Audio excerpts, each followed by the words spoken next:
SBET stock analysis and SBET stock prediction in this 1-minute video. I'm going to show you exactly what I'm going to do in trade. Look, I'm the only guy in the space that has actually done 42,000 videos, documented them everything over 5 years. When I'm telling you this, I've actually done what I've said. You can check out my YouTube channel. It's taken me 5 years and I've seen what's making me money and what's not. Unironically, the first buy side began here. When it was 32, I wanted to take it to like 54, 53, whatever. Here's that.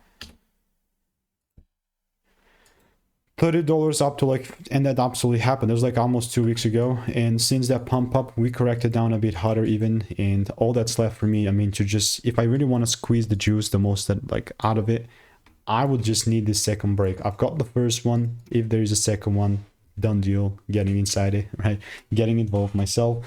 But it's 36 bucks now. It must break 50 with a full candle close, that is. So it could be a bit tough, but if there's enough juice, definitely can make it work. I'll keep you updated. I do have previous receipts with SBET in the Discord as well. And if you do want to learn how I'm making 5-10K by my trading, click the first link in the description and get my free emails.